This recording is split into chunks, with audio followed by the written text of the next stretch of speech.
Sir हमको बुखार लग गया है, ऐसा लगा कि पूरा जल रहा है दहिया। बताइए इसका। अच्छा, तुम्हारे कहने का मतलब है कि तुमको बुखार लग गया है। अब बुखार लगने के बाद तुम्हारा शरीर क्यों गर्म हो गया है ना।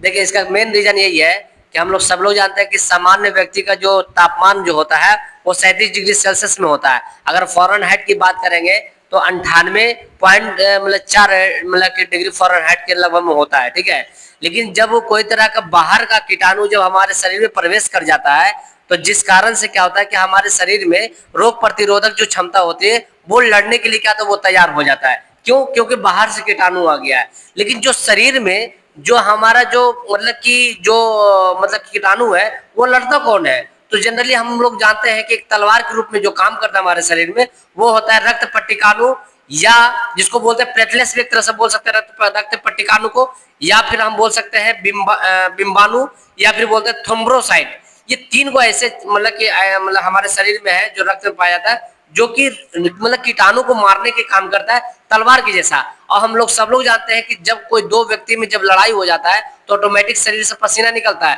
ठीक उसी प्रकार से शरीर के अंदर भी कीटाणु और बिंबाणु में लड़ाई होता है, और जिस कारण से घर्षण की वजह से हमारे शरीर में जो टेम्परेचर जो सामान्य रहता है उससे थोड़ा अधिक हो जाता है, और जिस कारण से हमारे शरीर में जो होता है कि मतलब कि गर्मी महसूस होता है और हमें बुखार जैसा अनुभव होता है। और जिसमें क्या होता है कि बहुत ज्यादा मतलब कि अंदर से लगता तो है हीट बहुत ज्यादा, लेकिन एक्चुअल में क्या होता है वो ठंडापन देता है, इसलिए कि हमें कंबल ओढ़ने की जरूरत पड़ जाती है। ठीक है, तो ये होता है बुखार के तरीका। समझ में आ गया?